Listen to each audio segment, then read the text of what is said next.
Hey everybody out there, my name is Dragnix, and this is ADventureLib. It's $2 and it launches on the Steam store today, but before I begin, I want to make sure you guys know that this key was obtained from the developer. I reached out to them, they gave me a key to take a look at their game. It won't affect the coverage, but want to make sure you guys know.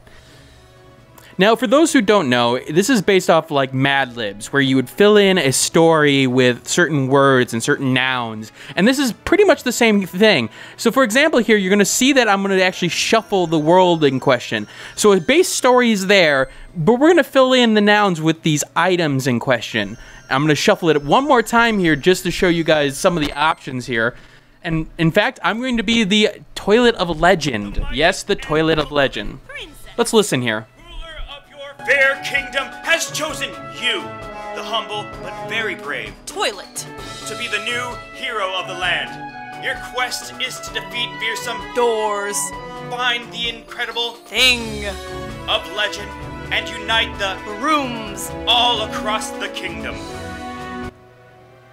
Alright, so basically the idea here is that you're going to play through this sort of point-and-click adventure, and you're going to play the story along in this shuffled form. Basically the idea here is that you don't necessarily know what the original story was. You can sort of guess and piece it together, but the fact of the matter is that everything is replaced by something else. For example, you see the princess is replaced the king at this point.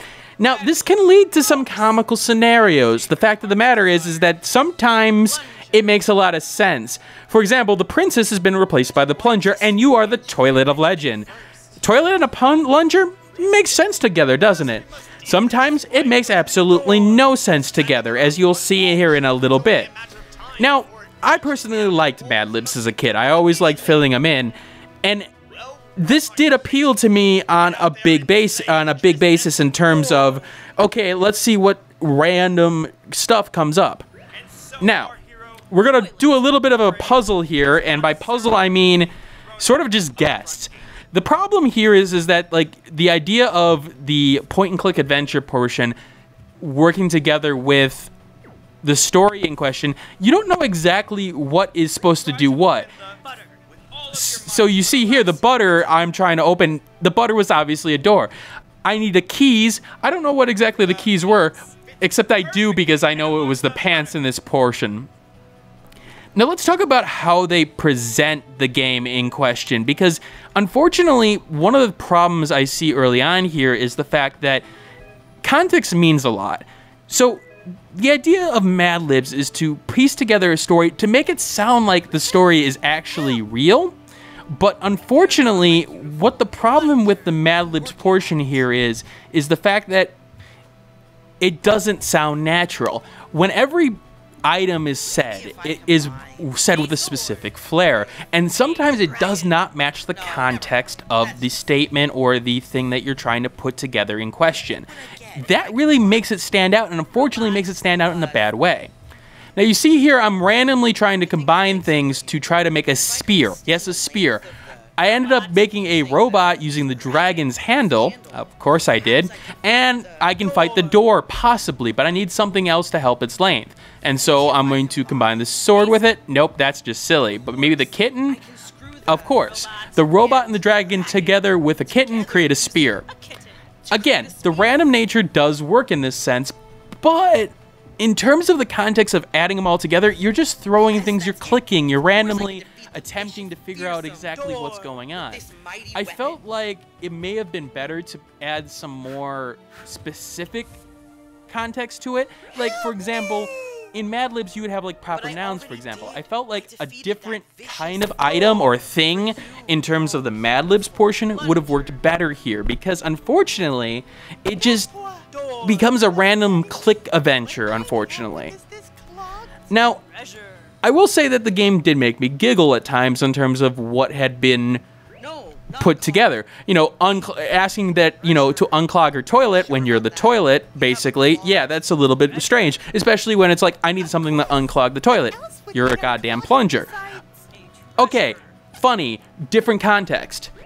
Now, you can add items via the Steam Workshop, and I do appreciate that, and you can say what you need the item is so that you could sort of insert your voice into the story, but there's one major problem here, and I don't want to hold this necessarily against the developers in the big picture, because I understand that this is sort of a base for a game, but the problem here is the fact that the story is short, and it is only one story. Now, the story sort of does this cyclic thing where it sort of comes to a self-realization, which is sort of neat, but unfortunately, the short nature of the story, randomizing the items only does it so much. It only changes the story so little in the end, where more scenarios, and in particular in the workshop, more scenarios to make your own scenarios would have worked.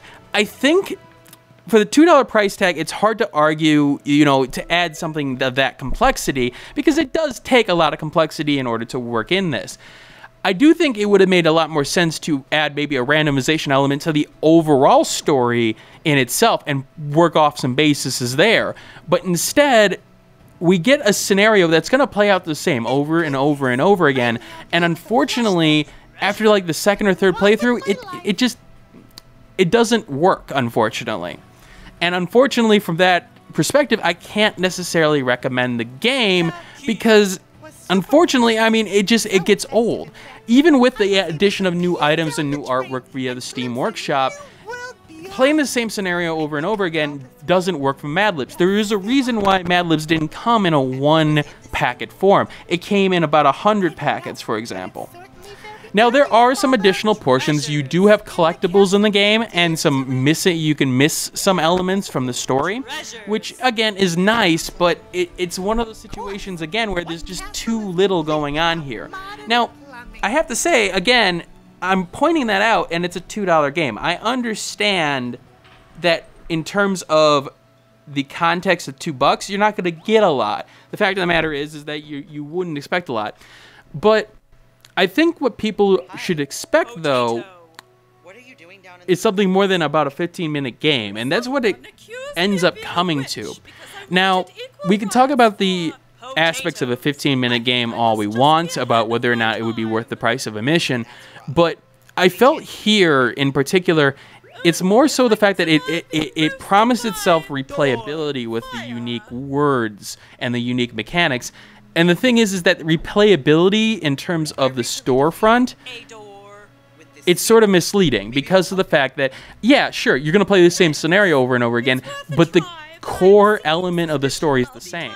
And it just does not have the justifiable length over time to really influence it in terms of a major story element or a major replayability.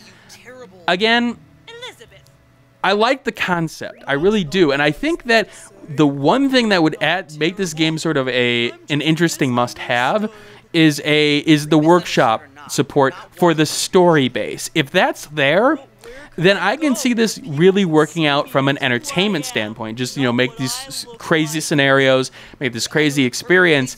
But unfortunately, without that there, I can't recommend the game. And even with the comical nature of it, like, you know, this whole sewer portion that you're seeing here, it just does not have enough to drive my interest over time. Was it funny for the first walkthrough? Yeah, it was, I will say, and especially with the way that it worked out. But for the second one, it felt exactly the same. Even with the different items, the base story made a huge difference in terms of, okay, hold on a second, I am playing the same thing. In the end, I will keep on looking out on ADventureLib to see if they add that kind of support, and I do appreciate the first run through the game, and it does work on the Mad Lib portion of it, but there is a reason, like I said before, of the one packet idea. The fact of the matter is, you got a whole list of scenarios with those old Mad Lib packets, and I felt like, unfortunately, this does not do the job in the end because of that. Alright, this is Dragnix signing out. I hope you got an idea of what ADventureLib has to offer. Again, I will leave my review in the comments below, but have a great day, and, you know, keep on gaming. Hey everybody, thanks for watching. If you like this content and want to see more of it, you may want to hit that subscribe button on the left-hand side. If you like this video and want to see more of this content, take a look at this video on the left-hand side as well. And if you've missed my last video, take a look at the right-hand side. Once again, thanks for watching, and keep on gaming.